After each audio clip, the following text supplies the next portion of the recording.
그 혼란 속의 최대의 적은 지금의 신사대주의자들일 것입니다.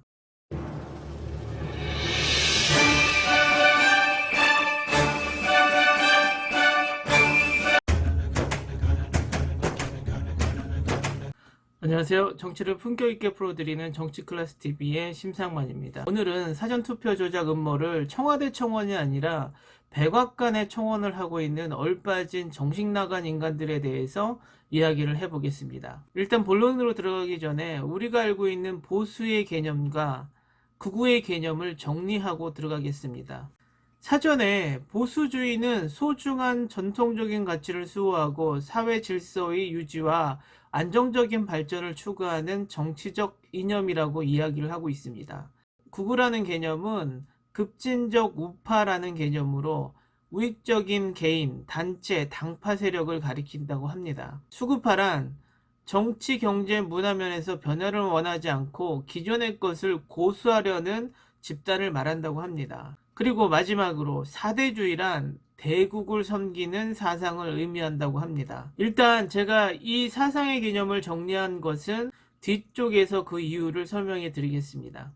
총선을 불법 선거라고 나서는 몇몇의 무리들이 법원의 판결을 맡겨서 재검표를 하기도 전에 뚱뚱한 백악관에 청원을 넣었다라는 뉴스가 났습니다. 잠깐 보실까요? 선관위의 설명에도 불구하고 이런 주장은 엉뚱하게 미국 백악관 청원으로까지 올라갔습니다. 여당과 문재인 대통령에 의해 총선이 조작됐다는 내용입니다.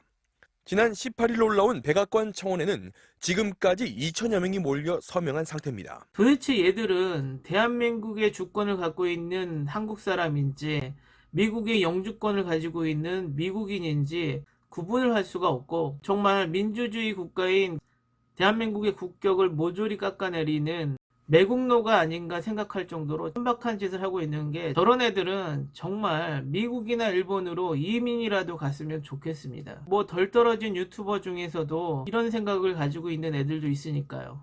한번 보실까요? 솔직히 난 지금 세계 12위 경제 대국인 대한민국조차도 세계 1위 대국인 미국이 와서 합병해주고 대한민국이 미국의 51번째 주가 되면 내 여권도 미국 여권으로 바뀌고 남들 다 탐내는 미국 시민도 되고 나는 뭔가 좋을 것 같은데, 심지어 지금 대한민국도 여권으로 못 가는 나라가 없을 정도로 훌륭한데도 그런데 세계에서 제일 못 사는 깐따삐아국 같은 경우라면 이런 합병이 뭔가 되게 좋지 않을까? 서인이 얘는 일본을 숭상하다 못해서 이제는 대한민국이 미국의 마지막 주가 되었으면 행복하겠다라고 이야기를 하고 있습니다. 또 얼빠진 애가 하나 더 있습니다. 보실까요? 주한미 대사인 해리스는 벌써 일전에 로이터 통신을 통해 가지고 일찍 조금 사임하려고 한다, 이런 얘기가 나왔었고요. 그거에 따라 가지고 한미 관계가 조금 무너지는 거 아니냐, 이런 염려 사항도 나왔습니다. 자, 근데 최근에 아마 이것이 보도가 많이 안 돼 가지고 여러분들이 모르셨을 것 같은데, 최근에 문재인을 향해 가지고 최후 통첩을 한 거 아닌가. 재준이는 미국의 대사가 미국의 대통령쯤이라고 생각을 하고 있고, 대한민국 대통령이 미국의 대사에게 통첩을 받아야 하는 신분으로 생각하는 얼빠진 생각을 하고 있습니다. 자칭 보수라고 부르는 인간들의 행동을 잠깐 더 볼까요? 자, 아베 수상님, 저희 이 지도자가 무력해서 무지해서 한일 관계의 그 모든 것을 파괴한 거에 대해서 국민의 한 사람으로서 진심으로 사죄드립니다. 미국 성조기를 들고 나온 참석자들도 눈에 띕니다. 일부 기독교 단체는 대형 트럭만한 십자가를 지고 도로를 행진합니다. 제가 위에서 정리한 보수주의, 극우주의, 수구주의, 사대주의를 설명하며 아래에서 설명해 드리겠다고 얘기한 이유는 바로 이것입니다. 위에 영상에 나와 있는 인간들은 보수주의도 아니고 극우주의도 아니고 수구주의도 아닙니다. 그냥 일본과 미국을 대국으로 섬기고 있는 현대판 신사대주의인 것이죠. 지금껏 얘들을 우리가 극우라고 부른 것은 다 틀렸습니다. OECD 가입국, 세계 10위의 선진국, 그래도 어디 가서 꿀리지 않는 대한민국이라고 자부심을 갖고 있는 국민들을 모욕하고 있습니다. 대한민국의 국격을 땅에 쳐박고 다니는 저런 행동들을 우리는 언제까지 지켜봐야 될까요? 신사대주의자들은 지금껏 자유민주주의와 자유시장 경제체제를 추구한다고 말로만 짓거리면서 행동은 자신들이 그렇게 혐오하는 조선시대 중국을 대국으로 섬겼던 그때의 사대처럼 지금의 일본과 미국으로 바꿔 섬기는 신사대주의를 하고 있으면서 자신들은 엄청나게 깨어있는 듯 국민들을 선동하며 대한민국을 무시하는 무리들인 것이죠. 차라리 일본이 제일이라고 이야기를 하고 있는 일본의 넷 우익들이 우리나라의 신사대주의자들보다는 더 정상적이라고 생각하는 건 비단 저뿐일까요? 그들은 그래도 자신들의 나라는 사랑하니까요. 그럼 저들이 그렇게 믿고 있는 미국의 트럼프가 저 신사대주의자들의 편일까요? 총선에서 여당이 이기자 국회 좌석표에 여당 우세표를 만들고 문재인 대통령에게 축하 전문을 보내고 앞에서는 아쉬운 진단키트를 요구하고 뒤에서는 방위비 13% 인상 조건을 거부했죠.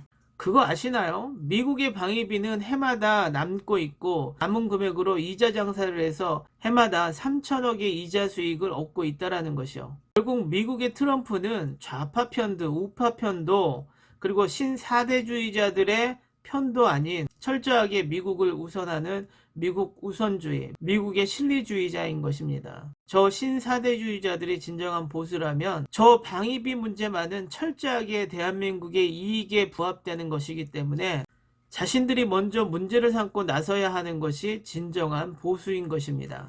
우리나라 제1야당이라고 하는 미통당 또한 같습니다. 방위비 문제에 대해서 찍소리를 하지 못하고 있습니다. 이런 게 무슨 대한민국의 보수입니까? 방위비가 남아돌아서 이자놀이를 하고 있는 미국의 부당함조차 말하지 못하고 있는 게 진정 우리나라의 보수라고 이야기하는 사람들입니다. 또 일본을 숭상하고 있는 무리들은 또 이 사실은 알고 있는지 모르겠군요. 2017년 일본의 아소다로 부총리가 한반도 유사시에 일본으로 들어오는 난민들 결국 한반도에 전쟁이 났을 때 일본으로 들어오는 한국인과 북한인들을 사살할 계획을 짜고 있었다는 것을요. 보수라고 착각하는 신사대주의자들이 이런 것들을 성토하고 따지고 사과를 받아내려고 노력하는 것이 진정한 보수의 역할입니다. 대한민국에는 보수 세력도 극우 세력도 없습니다.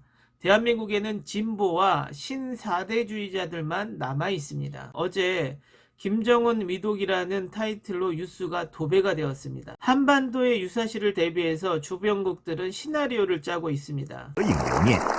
중국 시진핑 지도부가 북한 유사시를 대비한 난민 캠프 준비를 지방정부에 지시했다고 일본 니혼 게이자이 신문이 보도했습니다. 니혼 게이자이는 중국 공산당 관계자를 인용해 시진핑 정부가 지난 여름 지린성과 랴오닝성 등의 유사시 난민 캠프를 설치할 체제를 갖출 것을 지시했다고 전했습니다. 중국은 한반도 유사시 북쪽으로 넘어오는 난민 50만 명을 수용하기 위한 계획을 짜고 있으며 일본도 한반도 유사시 수만 명의 북한의 난민들이 유입될 것을 예상하고 전염병이 창궐할 것을 예상해서 전염병 예방 대책을 세웠다고 합니다. 보실까요? 일본 정부가 한반도 유사시 수만 명의 북한 난민이 일본에 유입될 수 있다고 보고 전염병 예방 등을 위한 대책 마련에 나섰습니다. NHK는 후생 노동성이 최근 전문가들로 구성된 연구반을 설립해 전염병 예방과 전염병 발생 시 조기 치료, 확산 방지 대책에 대한 검토에 나섰다고 전했습니다. 이번 코로나19를 대처하는 일본을 보니 이 대책은 그냥 말로만 했던 대책인 것이 분명합니다. 한반도 유사시에 우리나라는 어느 나라도 믿을 수가 없습니다. 우리 스스로 해결하고 마무리하려고 노력해야 합니다. 그렇지 않으면 6.25 전쟁 후처럼 강대국들의 야욕 속에 대한민국은 또 한 번 혼란 속에 빠질 것이 분명합니다. 그 혼란 속의 최대의 적은 지금의 신사대주의자들일 것입니다. 오늘은 보수도 극우도 아닌 대한민국의 신사대주의자들에 대해서 이야기를 해봤습니다. 오늘은 여기까지 하겠습니다. 오늘도 코로나19 꼭 이겨냅시다. 항상 시청해주셔서 고맙습니다.